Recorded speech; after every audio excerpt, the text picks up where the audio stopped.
eligible to state and local governments, federally recognized tribes, and public agencies like police departments, sheriff's offices, and of course, school districts.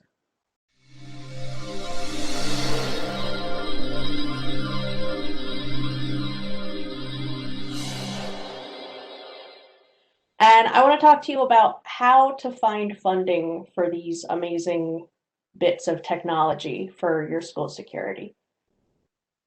I'm going to talk mostly about one specific federal program, but just know that there are other opportunities out there. There's state funding, there's funding for college campus security. We're going to focus on K-12 today. And I'm also going to talk to you about creating grant partnerships to strengthen your proposal and give you some tips for success for any grant application you may come across in your travels. So, funding for K-12 campus safety. Prior to 2018, federal funding for school safety initiatives was sporadic and reactive. Federal programs like Cops in Schools and Secure Our Schools came and went, so there was no reliable source of funding from year to year. And there was also great variation in the availability of state grant funding until 2018, when the shooting at Marjory Stoneman Douglas High School in Parkland, Florida happened, leaving 17 dead. The ensuing nationwide student-led protests and walkouts led to the passage of the Stop School Violence Act of 2018. As you can see, this bill guarantees federal grant funding for school safety initiatives through 2028. So there's no longer that sporadic, is there going to be anything this year? This is guaranteed. It's going to come out every year, at least until 2028, and then we'll see what happens then. So these programs, there are three main pools of funding, I guess we'll call it. They're all through the Department of Justice. Two are administered through the Bureau of Justice Assistance. One is through the Office of Community-Oriented Policing Services, or COPS office.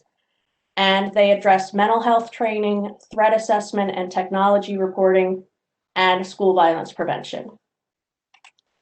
And the one we're going to focus on mostly today is the COPS School Violence Prevention Program. It is very tech-friendly, so it ties in nicely with the rest of the presentation today. It's most often referred to as SVPP, and it's eligible to state and local governments, federally recognized tribes, and public agencies like police departments, sheriff's offices, and of course, school districts. Applicants can partner with or make subawards to other eligible applicants or local educational agencies like charter schools, private schools, or other nonprofits. In 2020, of the 574 applicants, 160 proposals were awarded. So this is a competitive grant. That's a win rate of about 28%, but it's also got a big payout, potentially. They haven't released 2021 information yet. We're watching daily for that to come out, but it doesn't change drastically from year to year, so you can pretty much guarantee that all this information will be the same this year. Deadline will likely be in April or May based on past deadlines, and award amounts are up to $500,000. That's the payoff I was talking about. 25% match is required, so you need to take that into consideration if you're considering applying for this grant. You don't have to ask for the maximum though.